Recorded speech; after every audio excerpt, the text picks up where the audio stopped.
In this brief presentation, I'm going to give a broad overview of interventional and integrative pain management modalities. So we'll review some potential interventional strategies that may relieve pain that's unresponsive to medication therapy and describe some different integrative approaches that patients may utilize to treat pain. Please know this is just a brief overview, and I would say that if in your area that you work, it would be important to find out what kind of integrative and interventional strategies may actually be available for the patient. So let's start with the case of a 67-year-old man who has unresectable metastatic pancreatic cancer, and he's receiving chemotherapy. He's got severe pain to his abdominal area. It's radiating to his back. He rates his pain severity as 10 out of 10. The pain is constant, his sleep is undisturbed, but he's still able to perform his activities of daily living. Right now, he's taking 600 milligrams of morphine equivalent daily, 3,600 milligrams of gabapentin in divided doses, and 60 milligrams of duloxetine. And with all three medications, he still has inadequate pain relief. The side effects include moderate sedation, and he has severe constipation. So what interventions may help? So when we think about pain treatment options, I think many of us that either worked in hospital settings or clinic settings, we automatically go to medications as a first line. And still, even with pain and serious illness and cancer-related pain, probably medications are what we rely on the most. But there are some potential interventional therapy options, and physical therapy, integrative therapy, and psychological modalities that may be helpful. So when would we consider an interventional therapy? So this is like pain that would be likely relieved with either a nerve block, regional analgesia, some type of nerve stimulation, or some kind of percutaneous procedure. And it's usually when we think that we're not able to achieve adequate analgesia with medications, or in this case, maybe physical therapy, or there's intolerable side effects to medications. Now, this is not an all-inclusive list of interventional strategies for cancer-directed pain, related pain, but when we think about it, we'll talk a little bit about some of them: regional or neuraxial analgesia, neurodestructive procedures, percutaneous vertebroplasty or kyphoplasty, neurostimulation, or radiofrequency ablation of bone lesions. So these are kind of four larger buckets that we can think of in terms of interventional strategies for cancer-related pain. Now, you have people who have pain in serious illness not from cancer. It's not like these can't be utilized, but some, like neurodestructive procedures, probably wouldn't be, because that's usually aimed at tumor-related pain. But things like neurostimulation may be helpful for certain type of pain syndromes, and of course percutaneous vertebroplasty and kyphoplasty may be as well. So interventions may not be appropriate when someone has a very short life expectancy, they have coagulopathy disorders, or there's a high risk for infection, or they're on medications like certain chemotherapies that increase bleeding risk, or conversely, they may be on anticoagulation and there's too much of a risk of stopping that medication in order to do the procedure because there's too much of a risk for a coagulopathy or a thrombotic event.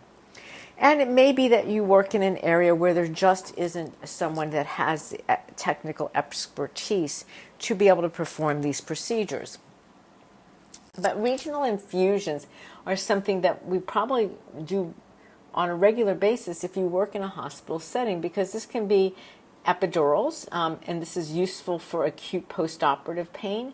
Now, I have actually taken care of people that had an indwelling catheter with an external epidural actually for months for pain. But the challenge are infection risk and the catheter displacement with longer use. But at times it could be an option. or there can be regional infusion of a local anesthetic. This is usually when we're thinking about a single extremity, like an arm or a leg, and it's usually for short-term use. Now, intrathecal implantable pumps, which was discussed in another lecture, this actually requires a surgical intervention to implant a pump where the medication is being infused right into the cerebral spinal fluid, into the intrathecal space. So, meaning that you can use a lot less medication, like maybe 1/100th of the dose that you would need intravenously.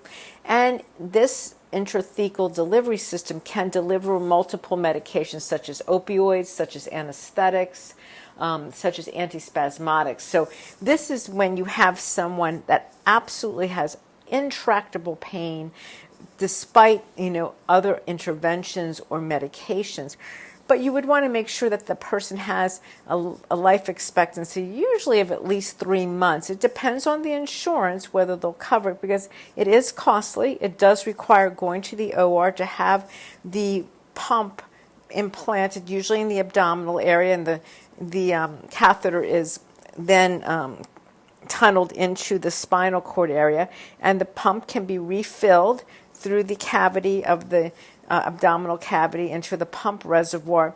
And the medication can either be delivered on a continual infusion basis, or the patient may actually have a patient-controlled bolus that they can actually give themselves additional boluses. But again, some of the challenges are cost, and it may not be appropriate if there's a short life expectancy. Obviously, there's going to be contraindications, which would be things like infection, coagulopathies. That could be a contraindication. Or at one point, I had a patient that was so thin, there was just not even a space that you could think of to be able to implant the pump. Now, neurodestructive procedures. So these are procedures that are used to block or eliminate pain to a painful area. And so it's usually using something like alcohol to actually destroy the nerve area. So when we think about the case study, when we have this man who has pancreatic cancer with abdominal pain, this is where we may use a celiac plexus denervation or block. Or if you had a case of pelvic pain secondary, say, to pain from an ovarian cancer, from a tumor, you may use a superior hypogastric block. Someone who has intense pain to just, say, one extremity that's absolutely just not responsive to anything, you may actually do a cordotomy, where you're really actually cutting any of the impulses to that area.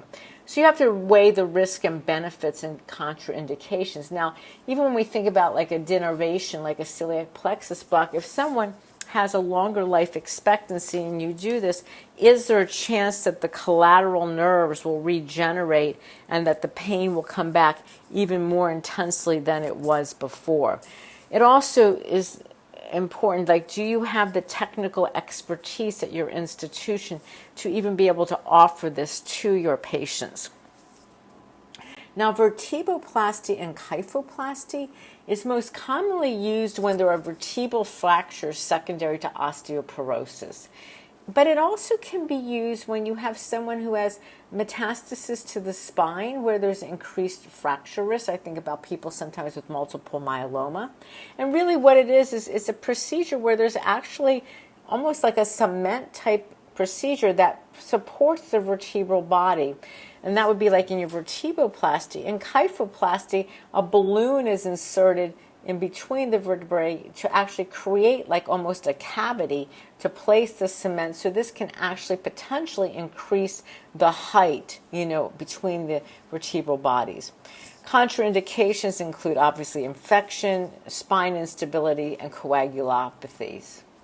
But it is an option if the pain cannot be managed with medications alone. And sometimes that may be possible when you think about some of our older patients who may have osteoporosis and have significant risk for osteoporotic spine fractures.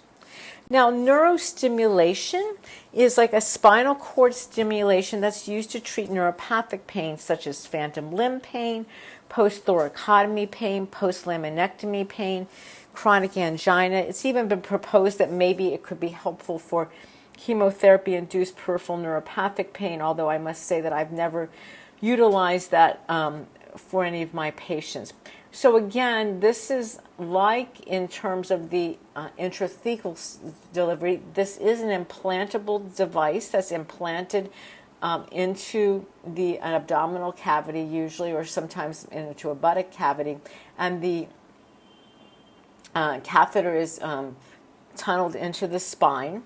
And it's important to just figure out, like, is this person one that may benefit from this? It's because you're usually thinking about neuropathic type pain. And then there is actually a external stimulator that the patient, almost like if you've had someone who's ever used transcutaneous electric nerve stimulation, is able to actually give themselves doses to help relieve the pain, but it's not a drug delivery system. Okay, this is really doing nerve stimulation. So obviously the same contraindications you think about with other procedures: increased bleeding risk, infections, spine instability, coagulopathy. Now, I have put integrative therapies into this big bucket, and people might have called it complementary therapies, and some of them, I just look at them as their therapies that are using physical, psychological modalities, to help treat the pain. And so I'm going to talk about some of them here really briefly. In some, there's more evidence than others for efficacy. I think one of the things we have to think about, like, what is available in your area that you work? Number two, is it even acceptable to the patient? I mean, if the patient's really sick, it may not even be acceptable to think about participating in something like physical therapy. They may be only able to participate in passive rehabilitation. But the other thing is that some of these therapies, while they may be effective, things like acupuncture or acupressure or hypnosis, may not be covered by insurance, and so may be absolutely cost prohibitive to the patient. So when we think about some cognitive modalities, and these are not all inclusive, one is relaxation training, like certain types of diaphragmatic breathing, progressive muscle relaxation. I know that the social worker that works with me and does counseling with patients uses a lot of these type of trainings during her sessions.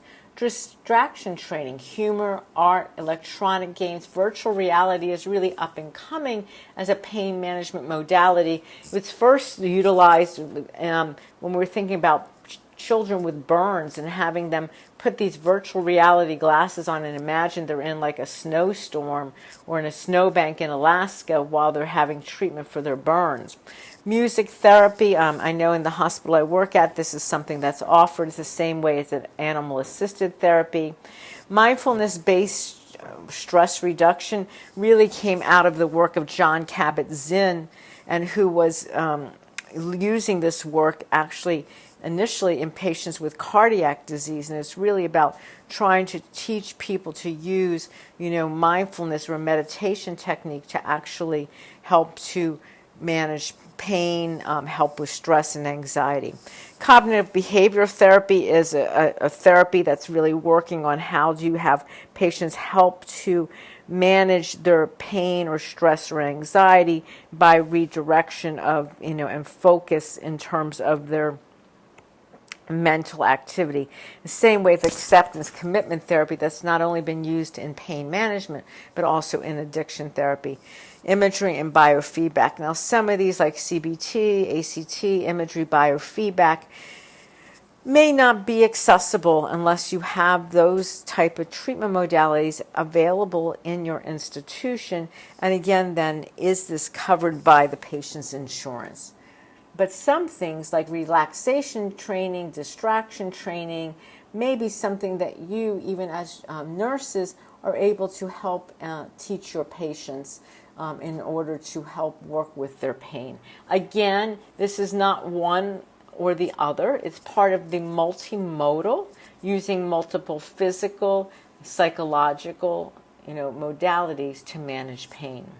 And when we think about physical modalities, physical rehabilitation, which I'll talk a little bit more about on the next slide, is one way functional restoration programs, which may not be something that our patients with serious illness or toward the end of life will benefit from. But I have patients whose cancer is in remission. They still have stage 4 cancer, but no active cancer at the moment, and have become very deconditioned as a result of all the treatment for their cancer. And so something like a functional restoration program, which helps people build their physical ability, but also uses things like stress reduction and mindfulness meditation and cognitive behavioral therapy and psychoeducation to help people understand the source of pain, can be really effective. Massage is wonderful. Again, is it covered by your institution or is it covered by the insurance? Acupuncture, acupressure, the same thing. Transcutaneous electrical nerve stimulation is sometimes effective, and people can buy tons units. It's a matter of, is there a physical therapist that they can work with that can teach them how to use it? Heat and ice, again, some evidence for it depending on the pain. Reiki and therapeutic touch, which are much more like energetic forms of therapy. Again, is there someone trained, able to offer it in our hospital setting? We actually have a healing arts group that offer therapeutic touch, Reiki, and massage to inpatients. Again, reflexology, again, is another therapeutic touch. Again, the big caveat is some of these may not be covered by insurance or even available in your area. Now, when we think about physical rehabilitation, it's like, well, why would I send my patient to PT if they have serious illness? But, we have to think about there can be range of motion exercises, core strengthening, cardiovascular. Can physical therapy help with assistive and adaptive devices such as canes and walkers, or gait training when we think about some of our patients, say, with advanced Parkinson's disease, or manual therapies such as therapeutic massage as part of physical therapy. Or when I think about my patients that have lymphedema from their cancer, being able to utilize physical therapy or occupational therapy to help them with compression clothing or collars, elastic wrapping to help with the lymphedema, which then helps with the pain. And then patient education, and that can be even in the form of how to make sure that the house environment is safe to prevent falls, or how to use adaptive devices to help with pain. So really in this brief presentation, we really talked about an overview of interventional and integrative therapy as components of multimodal pain management. You need to consider the possibility of interventional therapies when pain's not controlled with the current treatment, and think about what integrative therapies may be acceptable to the patient, what's acceptable or available in your area, what may be covered by insurance. There are some reading associated with this that talks a little bit more about this, and also in the National Comprehensive Cancer Network, there's some nice tables that lay out not only the interventional but the integrative options that are available for pain.